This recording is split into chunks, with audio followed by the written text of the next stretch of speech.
اعوذ باللہ من الشیطان الرجیم بسم اللہ الرحمن الرحیم۔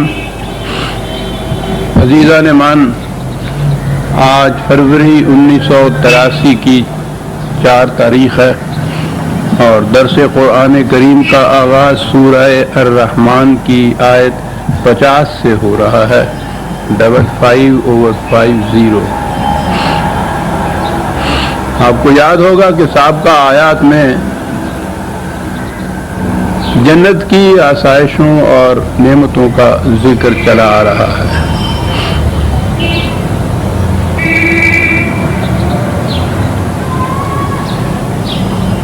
اور یہ بھی آپ کو یاد ہوگا کہ اس میں 2 جنتوں کا ذکر ہے، من خاف مقام ربہ جنتان۔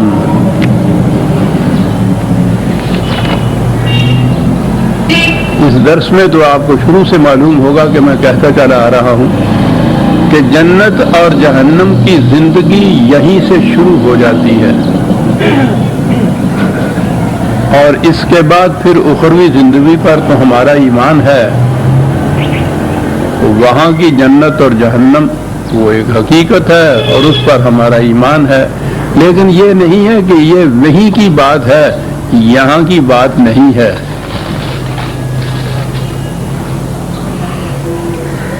میں اسی لیے جہاں جنت کا ذکر آتا ہے یا جہنم کا آتا ہے تو اسے جنت کہنے کی بجائے جنتی زندگی کہا کرتا ہوں، جہنمی زندگی۔ آپ غور کریں گے تو اس میں ایک فرق نظر آئے گا۔ آپ جنت اور جہنم کہیں گے تو مقام ذہن میں آئے گا ہمارے ایک۔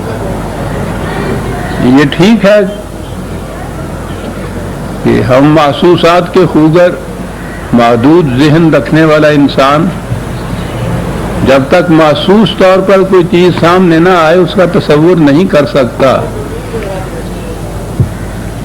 لیکن جنت اور جہنم جب ہم کہیں گے اور اس کو ایک مخصوص مقام سے تعبیر کیا جائے گا تو اس کا کچھ مقصد اور ہو جاتا ہے۔ اور ویسے ہی قرآن نے تو جنت کے متعلق کہا ہے کہ یہ سارے بیانات تمثیلی ہیں، مثل الجنت التی، تو اس کی جگہ اگر آپ جنتی زندگی کہیں تو یہاں تو خیر ہماری سمجھ میں بات آ ہی نہیں سکتی، ہمارے نصیب میں ہی نہیں کبھی ہوئی جنتی زندگی۔ جہنمی زندگی کہنے سے تو بات سمجھ میں آ سکتی ہے نا۔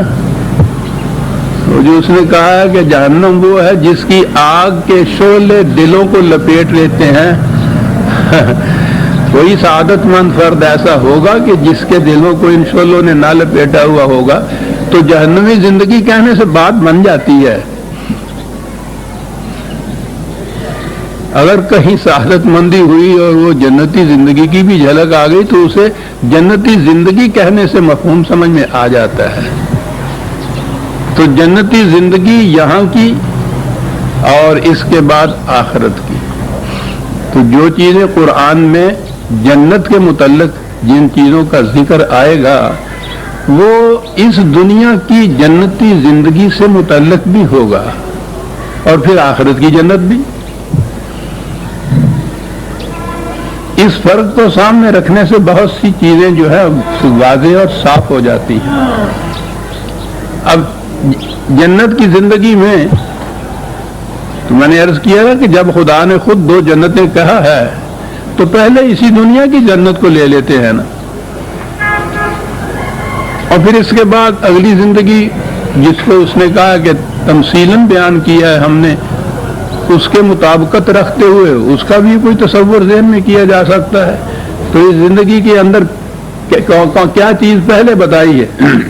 فیہ ما، ان دونوں جنتوں میں آپ دیکھیے گا یہ دونوں ذکر آتا ہے قرآن کے اندر، ضمائر بھی دونوں کی آئیں گی، فعل بھی آپ کو معلوم ہے نا کہ عربی زبان میں یعنی باقی زبانوں میں تو واحد اور جمع سنگولر اینڈ پلورل 2 ہی ہوتے ہیں، عربی میں 3، واحد ہوتا ہے اور پھر تثنیہ 2 کے لیے ہوتا ہے، پھر جمع ہوتا ہے اس سے آگے کے لیے۔ تو یہ جو دو جنتیں بتائی ہیں تو یہ جتنی بھی جہاں ضمیریں آئیں گی، ضمائر پروناؤنز آئیں گے یا وربز آئیں گے تو وہ تثنیہ کے آتے ہیں، کیونکہ دو جنتوں کا ذکر آ رہا ہے، دونوں کے متعلق یہ چیز آئے گی جو قرآن کہتا ہے۔ تو پہلے ہم اپنا قریبی جہنم آئے گا تو اس کے بھی ذکر ہم قریبی جہنم سے کریں گے، جنت یہاں کی جنت کے متعلق بھی بات ہوگی۔ پانی کا ذکر عام طور پر آئے گا اس میں، اسے بھی ذہن میں رکھیے کہ قرآن کی سب سے پہلی مخاطب قوم وہ عرب کی قوم تھی جو ریگستان میں زندگی بسر کرتی تھی۔ اب بھی اس کو ربع خالیہ کہتے ہیں، 3-4 ساری بستیاں ہیں وہاں سارے ملک میں، جنہیں آپ شہر کہہ لیجئے۔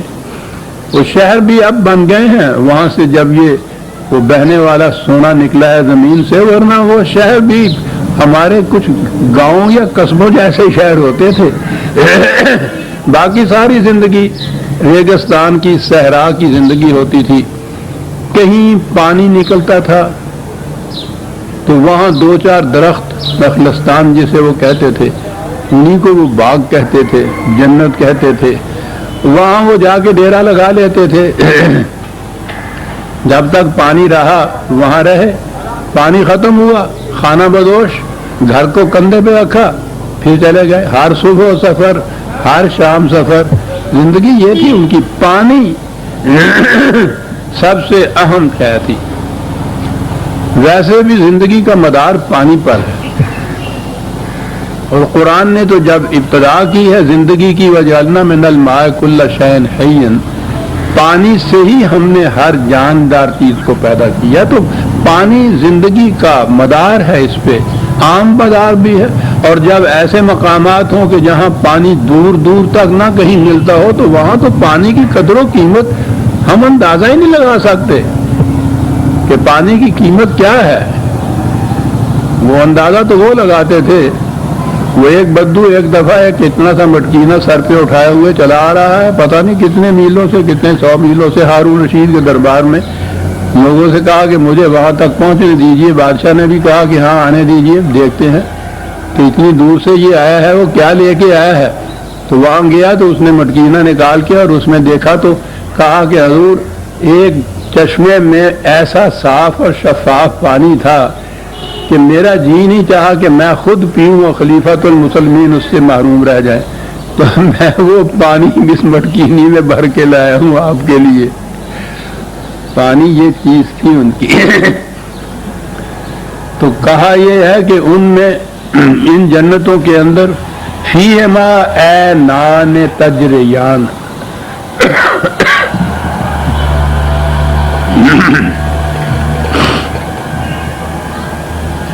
ان میں پانی کے چشمے ہوں گے۔ خود چشمہ ہی وہ ہوتا ہے جس میں سے پانی نکلتا ہے، جاری رہتا ہے، خصوصیت ساتھ اس کے کہی ہے تجریان، چشمے، بہنے والے چشمے۔ ایک تو یہ کنواں ہوتا ہے، یہ کھودا جاتا ہے اور اس میں سے پانی نکلتا ہے۔ بعض چشمے بھی ان کے ہاں اتنے چھوٹے چھوٹے ہوتے تھے کہ ایک ہی جگہ پانی ان کا وہ رہتا تھا، اسی کو استعمال کرتے تھے۔ خصوصیت سے یہاں کہا گیا ہے کہ چشمے، اور وہ چشمے جاری رہنے والا پانی جن کا ہو، بہنے والا پانی جہاں ہو۔ ایک مقام پہ اسے معاون مسکوب کہا ہے، 56 ہاں 56/31، وَظِلٍّ مَمْدُودٍ وَمَاءٍ مَسْكُوبٍ۔ مسکوب وہ پانی کے جسے جگر پاش مشقتوں سے کھود کر زمین نہ نکالنا پڑے، بلکہ وہ خود بخود اوپر چلتا آئے، بہتا چلا جائے۔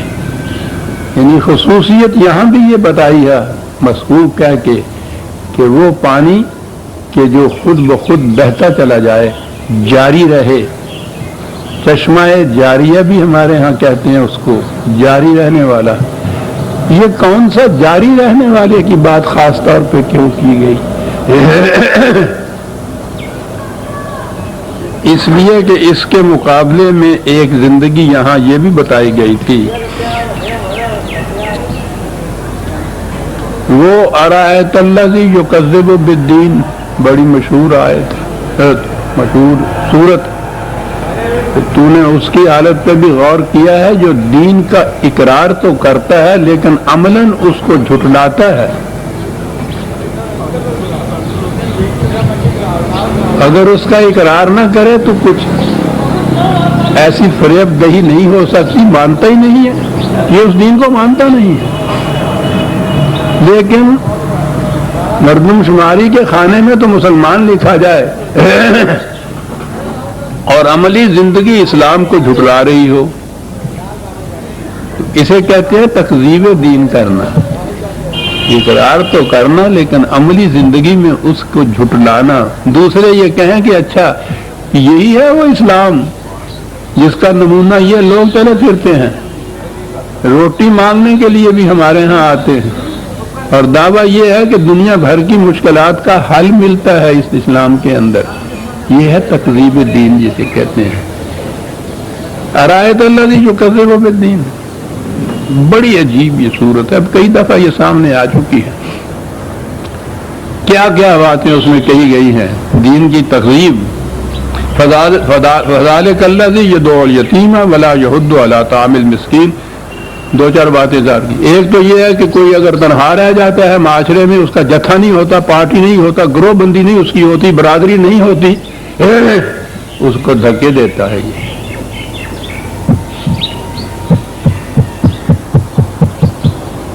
پہلی چیز یہ تکذیب دین۔ اور پھر جس کا چلتا ہوا کاروبار کہیں رک جاتا ہے، حرکت سے ساکن ہو جاتا ہے کسی طرح سے، تو اس کے رزق کا انتظام نہیں کرتا اور کسی سے کہتا نہیں ہے کہ اس کی مدد کرنی چاہیے، دین کی تقسیم کرتا ہے۔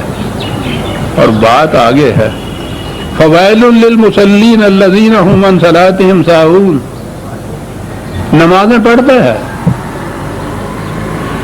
نماز کے مقصد کو پس پش ڈال رکھتا ہے، ہم یراؤون،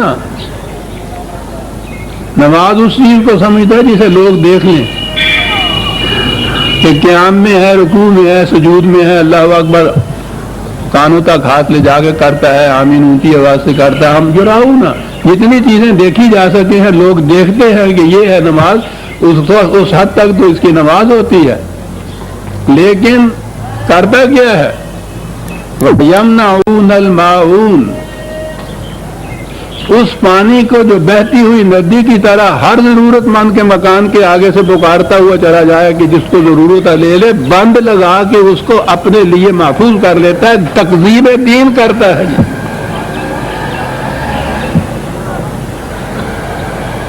جن چیزوں پہ زندگی کا مدار ہے اور جسے خالق کائنات نے تمام انسانوں کے لیے نہیں پوری خلق کے لیے للانام قرآن نے کہا ہے، ہر متنفس کے لیے اس کی زندگی کا سامان پیدا جو اس نے کیا ہے، مفت دیا ہے، بلا معاوضہ دیا ہے، بجائے اس کے کہ وہ ہر ایک کی ضرورت کے لیے کھلا رکھا جائے، یہ اسے بند لگا کر اپنے لیے مخصوص کرتا ہے، دوسروں کو اس کے لیے اس سے محروم کر دیتا ہے۔ یہ ہے تقسیم دین۔ دین میں بھی وہ ہے کہ نمازیں بہت پڑھتا ہے یہ۔ کیا یہ رہا تھا کہ قرآن نے تجریان جو ساتھ کہا ہے کہ پانی کے چشمے وہ جن کے آگے کوئی بند نہیں لگائے گا، وہ کھلے رہیں گے، بہتے چلے جائیں گے۔ وہ یہی وہ چشمے ہیں نا جن کو سلسبیل کہا جاتا ہے۔ سلسبیل چلتا ہوا آوازیں دیتا ہوا جا رہا ہے، پانی لے لو جس کو ضرورت ہے۔ کیا مرکب لفظ بنایا ہے انہوں نے عربوں نے، صاحب خود آوازیں دیتا جاتا ہے۔ تو اس قسم کی چیز بات تو پانی کی ہو رہی ہے، لیکن ہر وہ شے جس پہ زندگی کا مدار ہے اسے بہتے ہوئے چشمے کی طرح جاری آب رواں رہنا چاہیے کہ ہر ضرورت مند اپنی ضرورت کے مطابق اس میں سے لیتا چلا جائے. یہ نہیں ہے کہ جس پہ کوئی تھوڑا سا زور ہو وہ اس پہ بند لگا لے، اپنے لیے اس کو مخصوص اور محدود کر دے اور دوسروں کو اس سے محروم کر دے. یہ چیز نہیں ہوگی. یہ جو جنتی زندگی بتائی ہے اس جنتی زندگی میں جتنی چیزیں ایسی ہیں جن پہ زندگی کا مدار ہے اس پہ کوئی شخص بند لگا کے اپنے لیے مختص نہیں کر لے گا. وہ ہر ایک کے لیے کھلے بندوں جاری رہے گی، ہر ایک کے دسترس میں رہے گی، ہر شخص اس سے اپنی ضرورتیں پوری کرے گا. پہلی چیز یہ بتا دی اس نے جنت کے متعلق. یہ جو کہا ہے نا کہ مسکوب کا لفظ میں نے عرض کیا تھا ابھی، بڑی عجیب چیز ہے. اس میں بڑی مشقت کے ساتھ زمین کھود کر، اور پھر آپ جانتے ہیں کہ وہ صحرائی زمین یا اس قسم کی زمین جس میں پانی کتنا نیچے ہوتا ہے جا کر وہاں سے کھود کے پانی نکالنا، اس میں کتنی مشقت طلب بات ہوگی. محنت اور چیز ہوتی ہے، مشقت اور چیز ہوتی ہے. سورہ طٰہٰ میں وہی آدم کا قصہ، اس میں ابلیس کی مخالفت. کہا یہ آدم سے کہ اگر ہمارے ان قوانین کا اتباع نہ کرو گے تو یاد رکھو یہ بڑا دشمن ہے تمہارا. یہ باتیں پہلے آ چکی ہیں کہ یہ ابلیس اور شیطان کیا ہے. وہی ابلیسیت ہے جس کو بہتے ہوئے پانی پہ بند لگا دینا ابلیسیت ہے. کہ یہ کرے گا یہ فلا یخرجنکما من الجنت، تمہیں جنتی زندگی سے یہ محروم کر دے گا. نتیجہ کیا ہوگا؟ فتشقا، مشقتیں اٹھانی پڑیں گی تمہیں. زندہ تو رہنا ہی ہے ہر شخص نے، اسی طرح سے روٹی تو کمانی ہے. بڑی عجیب آیات ہیں یہ، 20/117 18 19 ہیں سورۃ طٰہٰ کی. کہا ان لکا اللہ تجوع فیہا ولا تعرا وانک لا تظمأ فیہا ولا تضحا. جنتی زندگی میں یہ کیفیت ہے کہ اس میں نہ بھوک ستا سکتی ہے، نہ پیاس کی تنگی، نہ موسم کی سردی اور گرمی.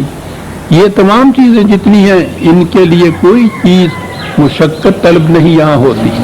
اگر اس نے اس جنتی زندگی سے تمہیں محروم کر دیا یا تم محروم ہو گئے اپنی مفاد پرستیوں کے بنا پر، فتشقا، انہی چیزوں کے لیے تمہیں مشقتیں اٹھانی پڑے گی، یاد رکھو.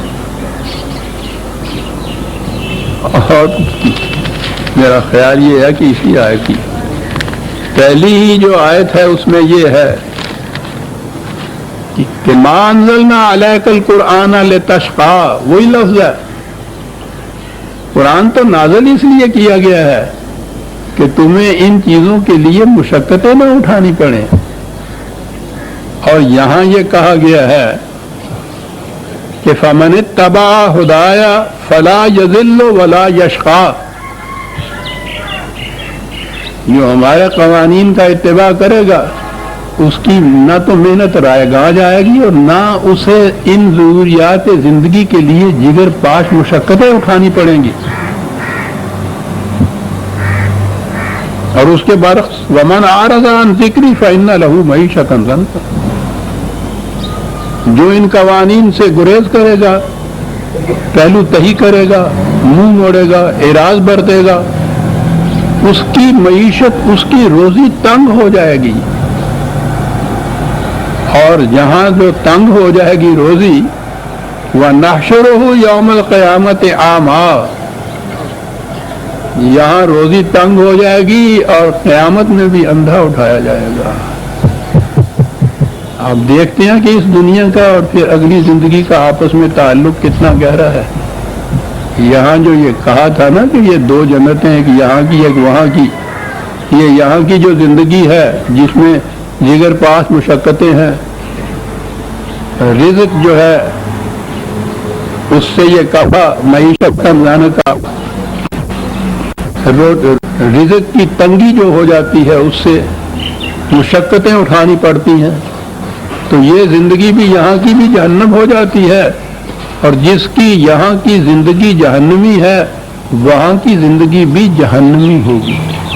یہ نہیں کہ اس دنیا میں ذلت اور خواری کی زندگی بسر کرے، محتاجی اور محرومی کی زندگی بسر کرے، اور اس کے بعد مطمئن ہو کہ کوئی بات نہیں، یہاں یہ 4 دن کی زندگی ہے، اس طرح سے جس طرح ہوتا ہے گزارا کر لیجئے، بس اگلی زندگی میں آنکھیں بند کی ہم نے اور جنت کے اندر ہم چلے گئے صاحب، یہ کچھ نہیں۔ وہ کہتا ہے من کانا فی ہذہ اعمی فہو فی الآخرۃ اعمی، یہاں کا اندھا وہاں کا بھی اندھا ہی ہوگا، تو اس لیے کہ وہ زندگی کو مسلسل قرار دیتا ہے۔ یہ ایک ہی زندگی ہے، ایک ندی چلی آ رہی ہے، پہلے ہمارے سامنے ہوتی ہے، پھر وہ باغ کی باڑ کے نیچے سے باغ میں داخل ہو جاتی ہے، ہماری نگاہوں سے اوجھل ہوتی ہے۔ زندگی وہی ہوتی ہے جو آب رواں کی طرح ندی کی طرح آگے چلتی ہے۔ زندگی ایک تو مسلسل زندگی جانے کا نام ہے، جس قسم کی یہاں زندگی بسر ہو رہی ہے اسی قسم کی زندگی آگے جا کے بسر ہوگی۔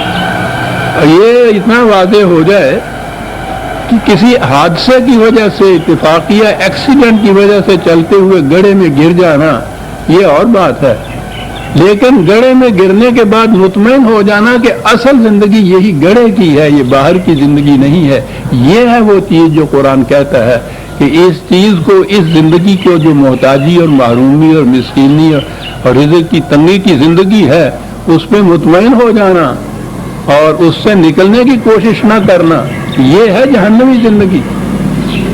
اور یہاں تو معاملہ اس سے یہی نہیں کہ اس زندگی پہ مطمئن ہو جاتے ہیں۔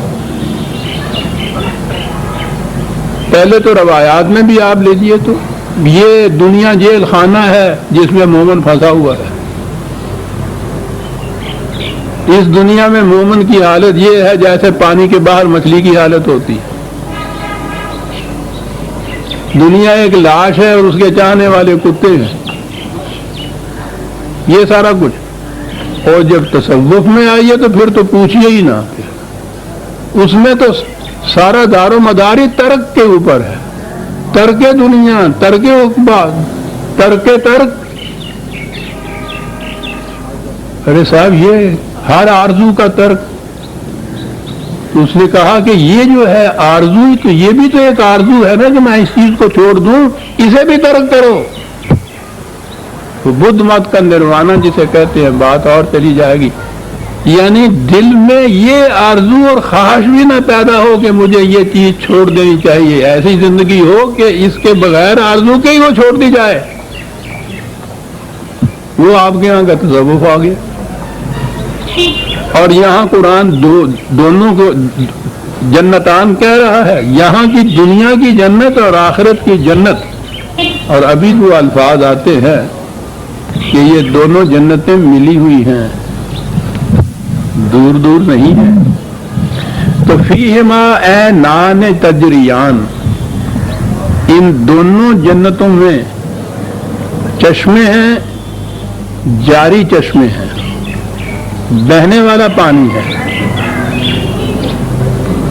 ہمیشہ نیچے ابلتا چلا آئے گا مسکوب، اور بہتا چلا جائے گا، اور کوئی کسی چشمے کے سامنے بند لگا نہیں سکے گا صاحب۔ جو ہی کسی نے لکیریں کھینچ کے کہا یہ میری زمین ہے، وہ جنت کی زندگی نہ رہی۔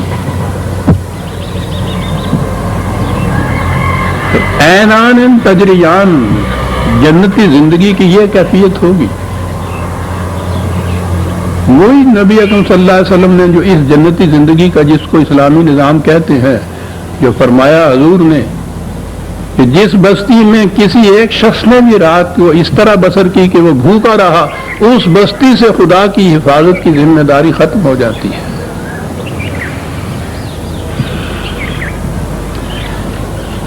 یہ ہیں وہ تجریان، وہ چشمے جو جاری چشمے رہتے ہیں جنتی زندگی میں۔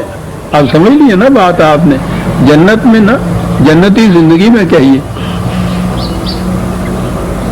فیہما من کل فاکہۃ زوجان، پھر اب مختلف نعمتیں، ہر قسم کی لطیف اور لذیذ پھل، قسم قسم کے، انواع و اقسام کے، یہ سب چیزیں میسر ہوں۔ فَبِأَيِّ آلَاءِ رَبِّكُمَا تُكَذِّبَانِ، وہ تو ہر آیت کے بعد چلا آ رہا ہے نا۔ بتاؤ کہ خدا کی کن کن قدرتوں، کرشمہ سازیوں سے تم ان تکذیب کرو گے، جھٹلاؤ گے ان کو۔ متکئین علی فرش بطائنها من استبرق،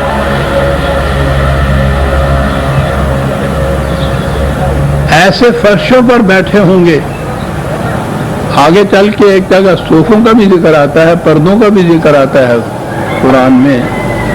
یہاں وہ جو فرشی نشستیں قالینوں کے اوپر ہوتی ہیں، ان میں ذرا اس سے پہلا دور جو تھا ہمارا، جب ابھی یہ صوفوں والی نشست نہیں تھی، تو یہ فرشی نشستیں بھی بڑی پرتکلف اور بڑی پر آسائش ہوتی تھی۔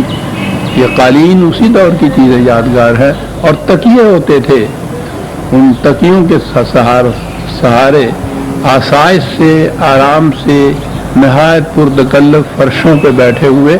اور تکیوں کے متعلق کہا، ایک تو ہوتا ہے نا یہ ابرا جو اوپر ہوتا ہے، ایک نیچے ہوتا ہے جس کو استر اس کے کہتے ہیں۔ دیکھیں کہ اوپر اس کے کیا ہوگا اس کو تو چھوڑ دیجئے، ان کے استر بھی بڑے بڑے دبیز ریشموں کے ہوں گے۔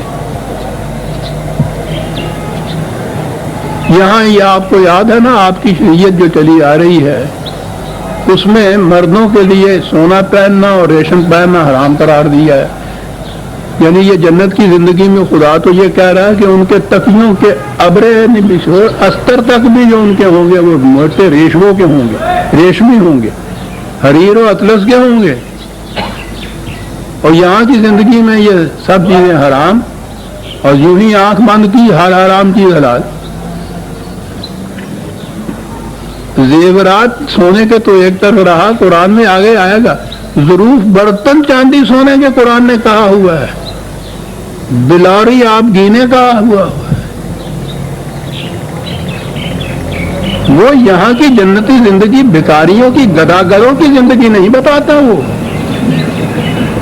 جو کچھ اللہ تعالیٰ نے انسان کے لیے آسائش اور رہائش کے لیے پیدا کیا ہے، اس سے متمتع ہونا اتنی سی بات ہی ہے اس میں، کہ ان حدود کے اندر رہتے ہوئے جو اس نے قائم کی ہیں، اس کے مطابق ان کا استعمال کرنا، ان سے متمتع ہونا۔ یہ تو قرآن کے اندر جنتی زندگی کی یہ چیزیں قرآن نے شناختی بتائی ہیں، یہ کہ یہ ہوں گی تو یہ جنتی زندگی کہلائے گی۔ تو قرآن جس چیز کو جنتی زندگی کی چیزیں کہہ رہا ہے، ان کے متعلق یہ چیزیں کہ صاحب یہ بھی حرام ہے اور وہ بھی حرام ہے۔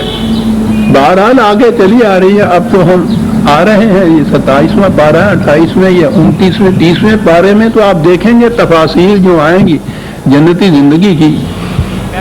یہاں کی بڑی سے بڑی پرتکلف زندگی بھی جسے کہتے ہیں، آرام و آسائش کی زندگی جو ہے، وہ بھی اس کے سامنے مان پڑ جاتی ہے سر، جس میں برتنوں تک چاندی اور سونے کے اور آپ گینے جو ہیں وہ گنائے گئے ہوں، اور کیا آپ چاہتے ہیں۔ خیر، استبرق وَجَنَلْ جَنَّتَيْنِ دَانٍ، یہ ہے، میں نے پھر کہا تھا، پہلے کہا تھا دو جنتیں، یہاں کہا ہے کہ یہ دونوں جنتوں کے پھل جو ہیں ملے ہوئے ایک دوسرے کے ساتھ ہوں گے۔ وہی چیز جو میں نے عرض کی ہے کہ زندگی تو ایک تسلسل کا نام ہے، مسلسل چلتی جائیے۔ حسن عمل کے جو نتائج جنت میں ہم، آخرت میں ہم جا کے کہتے ہیں نکلیں گے، قرآن کی روح سے وہ نتائج اس دنیا کے اندر نکلیں گے۔ یہاں کی زندگی جنتی زندگی ہوگی، ان کی خلاف ورزی سے یہاں کی زندگی جہنمی زندگی ہوگی۔ وَجَنَلْ جَنَّتَيْنِ دَانٍ، دونوں جنتوں کے پھل ملے ہوئے آپس میں ہوں گے، مسلسل ہے۔ فَبِأَيِّ آلَاءِ رَبِّكُمَا تُكَذِّبَانِ،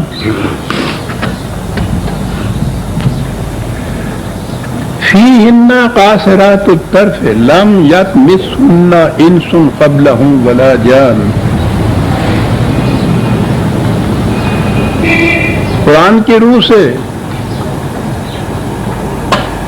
جنت مردوں کے لیے ہی مخصوص نہیں ہے، مردوں اور عورتوں دونوں کے لیے مخصوص، مومن اور مومنات دونوں کے لیے، دونوں جنت میں ہوں گے، جنتی مرد بھی جنتی عورتیں بھی. ان کی خصوصیات قرآن نے بتائی ہیں. مومن ہونا تو عورت کے لیے بھی قرآن نے مومنات جہاں گنایا ہے، دونوں کو وہ دوش بدوش ٹھہراتا ہے. مسلمون والمسلمات مومنون والمومنات 35ویں سورت کے اندر وہ جا رہا ہے. لیکن بعض خصوصیات ہیں جن کو نمایاں طور پہ وہ سامنے لاتا ہے. اس کو تو عصمت، حیا اور شرم، یہ صرف عورتوں ہی کے لیے نہیں ہے، قرآن میں مردوں کے لیے بھی تو یہ حکم دیا گیا ہے. جہاں یہ کہا ہے سورہ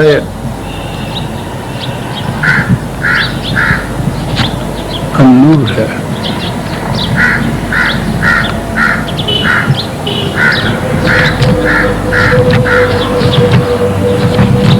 چوبیسویں سورت ہے.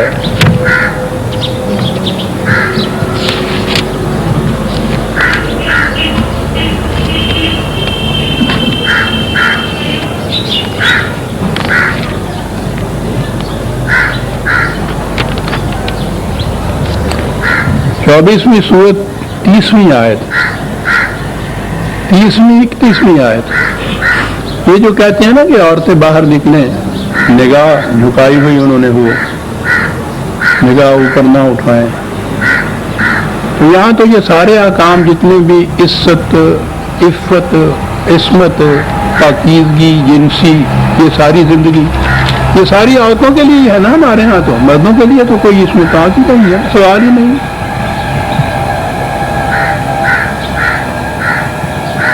اور جو کہندی ہے نا خامنوں کے میاں اس منڈے کا ہوں کچھ بقا بھی کر دیکھنا پیا کس طرح نہ رات وغیرہ دی رات نہ باہر رہتا. وہ کہہ اس عمر یہ کچھ ہوں ہی ہوں دنیا نال کچھ ہوں ہی ہے. بچی کے متعلق کہیں اس کے ہاتھ میں کوئی خالی کاغذ کا ورق بھی دیکھ لیا جائے نا تو شبہ ایک دوسرے سے ہوتا ہے کہ ذرا پتہ لو یہ خط کہاں سے آنے شروع ہو گئے. یہ ساری چیزیں مختص.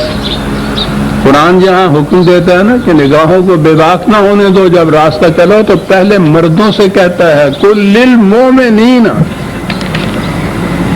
یغضوا من ابصارہم ویحفظوا فروجہم. پہلے مردوں سے کہتا ہے کہ ان سے کہو کہ اپنی باہر جا نکلیں تو نگاہوں کو بے باک نہ ہونے دیں اور اپنی عصمت کی حفاظت کریں. پہلے مردوں کے متعلق ہے مومنون، اور پھر کل للمؤمنات یغضضن من ابصارہن، پھر عورتوں کے متعلق بعد میں ذکر آیا ہوا ہے. اور یہ تو بڑی سیدھی سی بات ہے.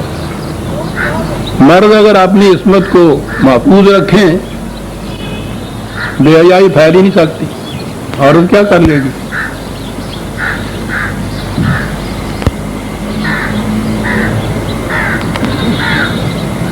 کراچی میں یہ قصہ جب اٹھایا گیا نا کہ یہ جو ریڈ لائٹ ایریا جسے کہتے ہیں، یہ بازار حسن اس کا نام رکھا ہوا ہے، وائفوں کا بازار.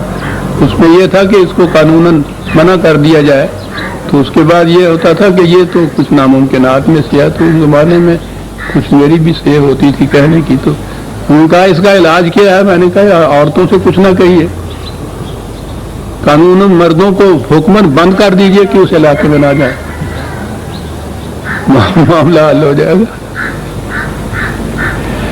قرآن نے مردوں سے پہلے کہا ہے، عورتوں سے بعد میں کہا ہے. اس میں تو اس وقت یہ چیز جنت کی زندگی میں تو آپ سمجھتے ہیں عورتوں کا ذکر آئے گا.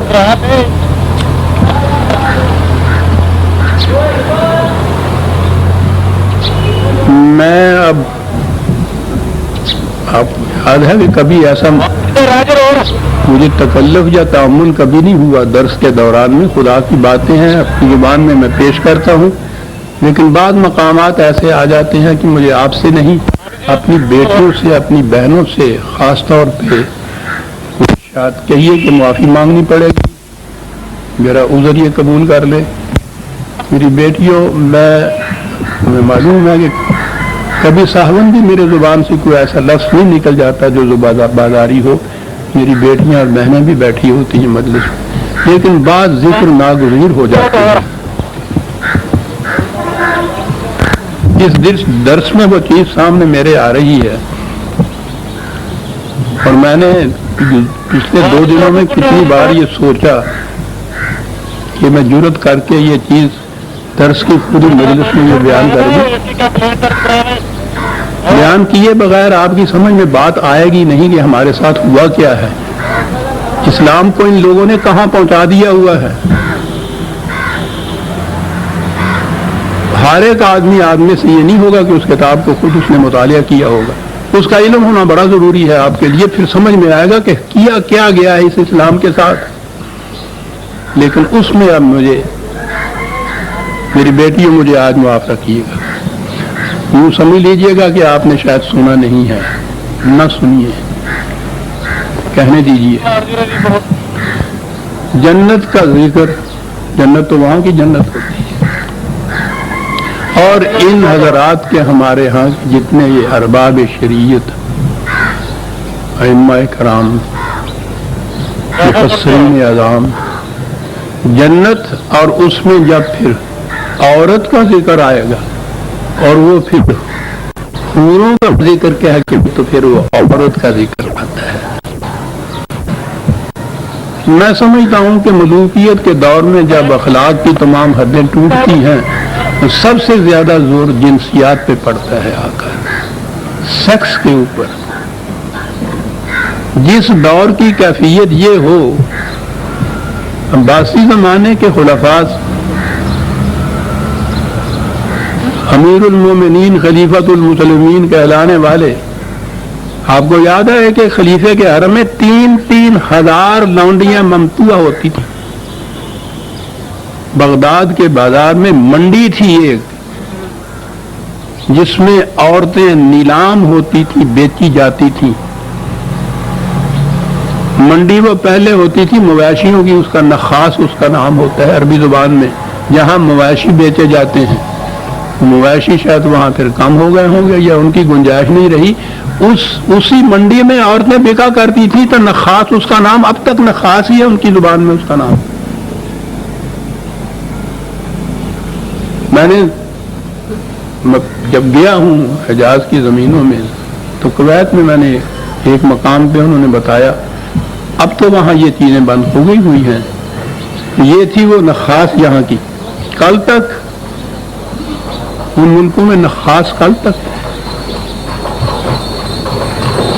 اور یہ آپ کے ہاں کی شریعت کے اندر یہ لونیاں، آپ کو یاد ہے کہ وہ اس اسمبلی میں، اس سے پہلے کی اسمبلی جو تھی غالباً بھٹو کے زمانے کی اسمبلی، اس میں جب یہ پابندی لگا رہے تھے کہ یہ 4 عورتیں جو دھڑا دھڑ کرتے چلے جاتے ہیں کچھ پابندی لگائی جائے، تو ایک بہت بڑے مولوی صاحب نے اسمبلی میں یہ سوال اٹھایا تھا کہ یہ پابندی تو لگا دیجئے، لیکن کم از کم ایک لونڈی رکھنے کی اجازت ضرور دیجئے. آج اس دور میں یہ مطالبہ آپ کے ہاں کی پارلیمنٹ میں کیا گیا تھا. تو اب سوچئے کہ دور ہو وہ وہاں جہاں 3,000 لونڈیاں ایک محل کے اندر ہوں. اس لیے ہم جب سنتے تھے نا کہ جب کوئی مسلمان کوئی باہر جاتا ہے یورپ وغیرہ میں، تو ان سے تعارف ہوتا ہے کہ مسلمان ہے، تو وہ پوچھا کرتے تھے کہ آپ کے حرم میں کتنی عورتیں ہیں. یعنی پہلی بات خصوصیت یہ پوچھی جا رہی تھی. تو جب یہ جنت کا ہو ذکر ان کے ہاں،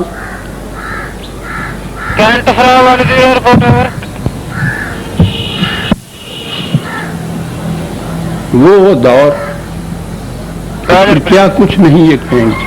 میں 2-4 مثالیں پیش کروں گا آپ کو، اس سے اندازہ آپ کو لگ جائے گا کہ وہ معاشرہ کس قسم کا تھا. اور آپ کے ہاں کی یہ کتابیں جن کو اتنی مقدس اور متبرک کتابیں کہا جاتا ہے، اس میں لکھا ہوا کیا ہے؟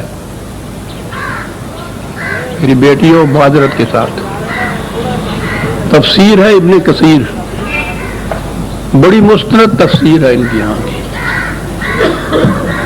ابن کثیر کی تفسیر تو عربی میں، اس کا اردو ترجمہ مولانا محمد جونا گڑھی مرحوم ہو گئے ہیں، دلی میں تھے، ان کا شائع کردہ ہے، 25واں پارہ ہے تفسیر ابن کثیر کا اردو ترجمہ محمد جونا گڑھی مرحوم کا، 25واں پارہ 11 صفحہ ہے، میرے پاس موجود ہے وہ اس دور کی۔ ایک ہی ایکسٹریکٹ اس میں پیش کروں گا۔ انہوں نے کہتے ہیں کہ حضرت ابو طیبہ فرماتے ہیں کہ جنتیوں کے سروں پر ابر آئے گا اور انہیں ندا آئے گی کہ بتلاؤ کس چیز کا برسنا چاہتے ہو، پس جو لوگ جس چیز کا برسنا چاہیں گے وہی چیز ان پر اس بادل سے برسے گی، بادل میں سے برسے گی، یہاں تک کہ وہ کہیں گے کہ ہم پر، بیٹیوں موافق ہیں، ہم پر ابھرے ہوئے سینوں والی ہم عمر عورتیں برسائی جائیں، چنانچہ وہ برسائی جائیں گی۔ کچھ دیر کے لیے آؤٹ ہونا چاہتا ہوں۔ تفسیر ہو رہی ہے قرآن کریم کی۔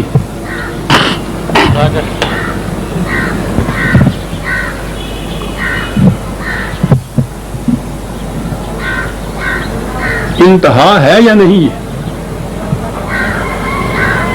بخاری شریف، اس کا نام ہی ساتھ اس کے بخاری کے شریف ہے۔ حضرت سلیمان علیہ السلام کی یہ اتفاق سے میں ساتھ ہی لیا ہے کہ الفاظ پڑھ کے سنا دوں گا۔ بخاری شریف کتاب الجہاد ہے، یہ حضرت سلیمان علیہ السلام پیغمبر ہے، وہ تو اہل جنت کی بات ہو رہی تھی، یہ آپ پیغمبروں تک آ رہے ہیں۔ اور قیامت یہ ہے کہ اس میں سے جو بات یہ لکھتے ہیں وہ نبی اکرم صلی اللہ علیہ وسلم کی حدیث بیان کر کے لکھتے ہیں کہ حضور نے یہ فرمایا تھا، وہ اپنی طرف سے کچھ لکھو تو برداشت بھی کیا جائے۔ اس ذات اقدس و اعظم کی طرف یہ چیزیں منسوب، حضور نے فرمایا تھا کہ سلیمان بن داؤد پیغمبر علیہ السلام نے ایک روز کہا کہ آج شب کو میں 100 عورتوں کے پاس یا 99 عورتوں کے پاس جاؤں گا، ایک شب میں۔ خدا کا پیغمبر، ایک پیغمبر دوسرے پیغمبر کے متعلق یہ کہہ رہا ہے 100 عورتوں یا 99 عورتوں کے پاس جاؤں گا، وہ سب عورتیں ایک شاہسوار پیدا کریں گی جو خدا کی راہ میں جہاد کرے گا، تو ان سے ان کے ایک ہمنشین نے کہا کہ انشاءاللہ کہو، مگر انہوں نے انشاءاللہ نہیں کہا، پس ان میں سے صرف ایک عورت حاملہ ہوئی، سو وہ بھی آدھا بچہ جنی۔ قسم ہے اس کی جس کے ہاتھ میں محمد کی جان ہے، یہ حضور فرما رہے ہیں، اگر وہ انشاءاللہ کہہ لیتے تو سب عورتوں کے بچے پیدا ہوتے، اور بے شک وہ سب سوار ہو کر اللہ کی راہ میں جہاد کرتے۔ ایک رات میں 100 عورتوں سے دوڑا اور 100 کی 100 وہ حاملہ ہو جاتی۔ بخاری شریف کتاب الجہاد، اہل حدیث حضرات کا مولانا محمد اسماعیل سلفی گجرا والے کے تھے، ان کا کتاب موجود ہے۔ کہتے ہیں کہ مسلم اور بخاری کی کسی ایک حدیث کا انکار بھی انسان کو دائرہ اسلام سے خارج کر دیتا ہے۔ یہ اس کی حدیث ہے جو میں بیان کر رہا ہوں، کیجیے انکار اس سے۔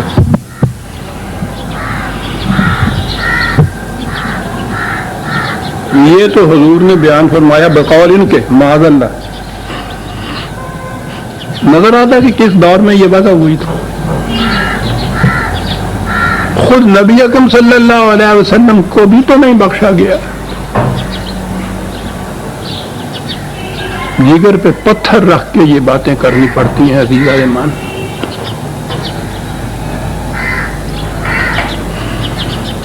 اس بخاری شریف کے ہی باب الغسل میں یہ روایت ہے کہ حضور ایک رات میں اپنی 11 بیویوں کا دورہ کر لیا کرتے تھے. میں کسی دوسرے وقت میں حضور کی ازواج مطہرات کے متعلق یہ عرض کروں گا، یہ جو ذکر ہے 11 یا 9 یا کتنی تھی، وہ وقت جب آئے گا. تو میں اس وقت صرف وہ حدیث روایت بیان کر رہا ہوں جو منسوب کی گئی ہے کہ حضور ایک رات میں 11 یا 9 بیویوں کا دورہ کر دیا کرتے تھے.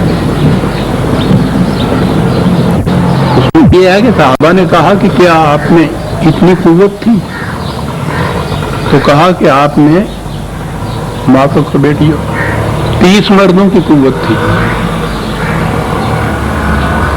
اور دوسرے نے کہا کہ یہ اس دنیا کے 30 مردوں کی نہیں، جنت کے 30 مردوں کی، جنت کے ایک مرد کی قوت 100 مردوں کے برابر ہوتی ہے.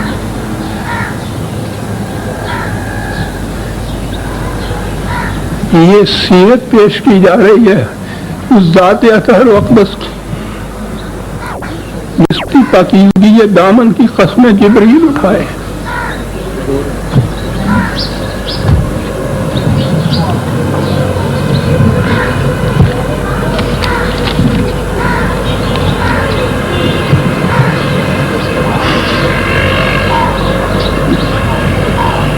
کہیں گے یہ اس دور کی باتیں ہیں، ملوکیت کی جہالت تھی، وحشت تھی.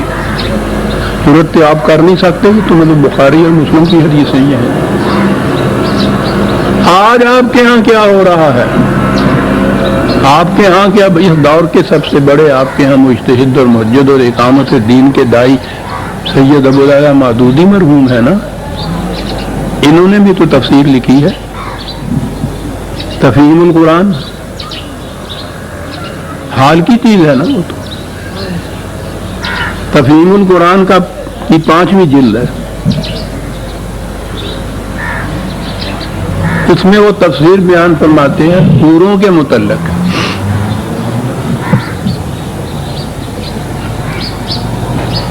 اسی صورت میں آگے چلتے آتے ہیں حور مقصورات فی الخیام، خیموں کے اندر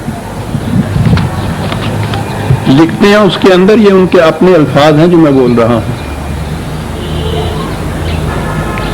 کہ حوریں خیموں میں ہوں گی. یہ آیا نا قرآن میں. خیموں سے مراد غالباً اس طرح کے خیمے ہیں جیسے عمراء اور رؤساء کے لیے سیرگاہوں میں لگائے جاتے ہیں. مطلب یہ ہے کہ اہل جنت کی بیویاں ان کے ساتھ قصروں یعنی محلوں میں رہیں گی، اور ان کی سیرگاہوں میں جگہ جگہ خیمے لگے ہوں گے جن میں حوریں ان کے لیے لطف و لذت کے سامان فراہم کریں گی. بیویاں تو گھروں میں محلوں میں رہیں گی، اور جب وہ آج کی زمان میں پکنک منانے جائیں گے نا تو وہاں باہر پھر وہ ٹینٹس لگائے ہوں گے، خیمے لگائے ہوں گے.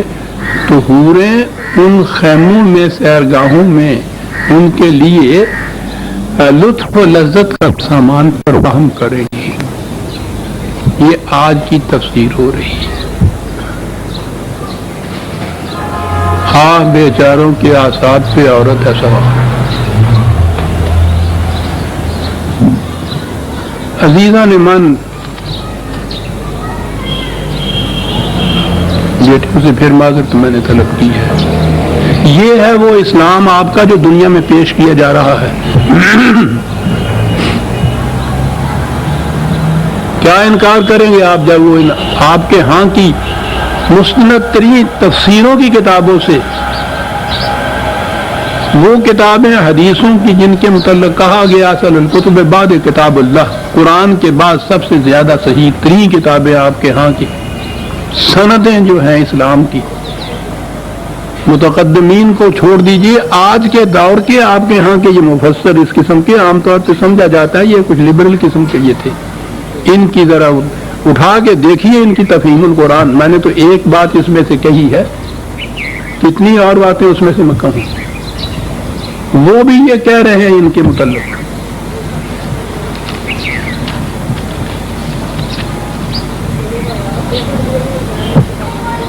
یہ ہے وہ نقشہ جو جنت کا پیش کیا جاتا ہے. اب اگر دنیا کے یہ جتنے بھی غیر مسلم ہیں آپ کے متعلق اگر ہسٹری میں جائیے تو وہ آپ کے یہاں کا دور کہ جس میں ایک خلیفہ کے حرم میں 3-3 ہزار لونیاں ہوتی تھی، بکتی تھی، نیلام ہوتی تھی. تفسیریں آپ کی یہ، حدیث کی کتابیں آپ کی یہ، موجودہ دور کے مفسر یہ اسلام آپ ان کے یہاں پیش کریں گے. انہی کے اوپر وہ اعتراضات ہوتے ہیں جس کا جواب کوئی نہیں بن پڑتا.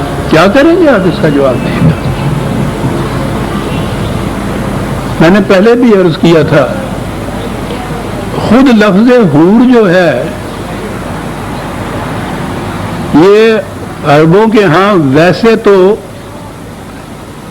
ایسی آنکھ والے، میں بھی عرض کروں گا عورت ہی صرف نہیں، یہ بڑی خوبصورت آنکھ ہوتی ہے، غزال کی آنکھ جسے کہتے ہیں، سیاہی، پوری سیاہی، سفیدی، بڑی شفاف اور نہایت متناسب قسم کی آنکھ، اس کو بھی کہتے تھے. لیکن عربوں کے یہ لفظ حور عورت کے لیے مؤنث ہی نہیں ہے، یہ مذکر اور مؤنث دونوں کے لیے بولا جاتا ہے. مرد بھی حور ہوتا ہے جس کی یہ صورت ہو بظاہر آنکھ کی بات، اور وہ اپنے ہاں استعمال کرتے ہیں اس لفظ کو ایسی عقل جو مکار نہ ہو، پاکیزہ ہو، جو نیک سیرت کی عقل، جو انسان کو اس راستے پہ لے جائے جہاں کوئی بات داغ کی نہ ہو، کوئی بات ناپاکیزگی کی نہ ہو، عقل عیار نہ ہو. وہ عقل جس کے متعلق اقبال نے کہا ہے، یا عطا فرما خرد با فطرت روح الامی، عقل با فطرت روح الامی کو عرب کہتے تھے حور.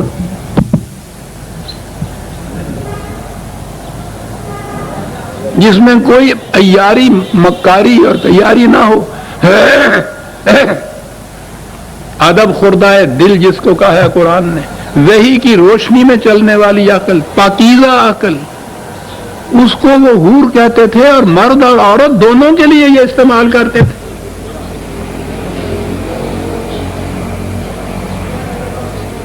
اب ان کے بس میں پڑ گئی یہ حوریں، تو وہ پھر وہ پکنک میں خیموں کے اندر لذت کا سامان فراہم کرنے والی ہیں. بیویاں رہیں گی محلوں میں اور یہ جائیں گی باہر سیرگاہوں میں.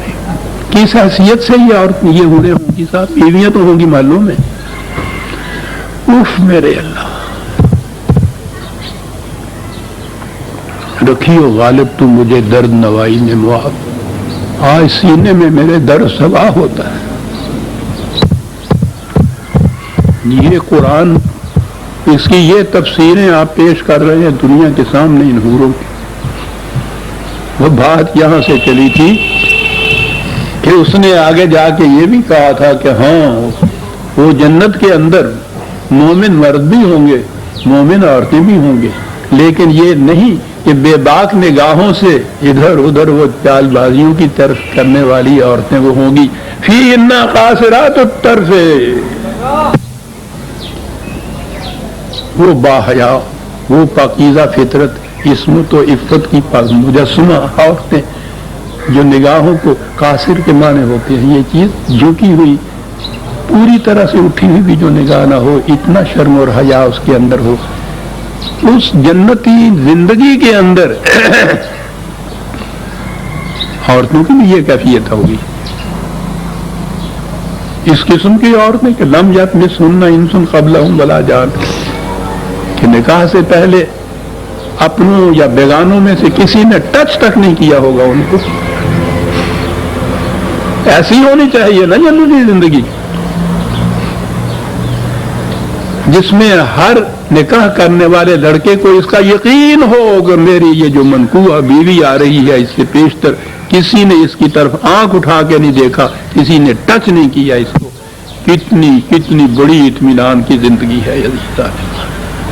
کیا کہہ گیا ہے قرآن، فَبِأَيِّ آلَاءِ رَبِّكُمَا تُكَذِّبَانِ، کہا کیا کہتے ہو تم جن کی پاکیزہ فطرتی کے متعلق، کأنہم الیاقوت والمرجان، یہ تو گوہر آبدار ہیں، سفیدہ سحر کی طرح پاک، دامن مریم کی طرح پاکیزہ. ظہر مرجان موتی ہیں، صدف کے اندر پلے ہوئے موتی، کسی نے بدآنکھ سے دیکھا تک نہیں ان کو. یہ ہوں گی جنتی زندگی کے اندر عورتیں. فَبِأَيِّ آلَاءِ رَبِّكُمَا تُكَذِّبَانِ. یہ بھی خدا کی نعمت بنائی گئی ہے صاحب. یہ تھا جو قرآن نے ذکر کیا. کہاں یہ ذکر کیا اور کہاں ہم ان کو آگے لے گئے. سورہ الرحمن کی آیت 59 تک ہم آئے ہیں عزیزان من. آگے بات اور بڑی اہم ہے. الجزاء الاحسان الا الاحسان، لیکن اسے آئندہ درس میں ہم لیں گے. ربنا تقبل منا انک انت السمیع العلیم. شکریہ.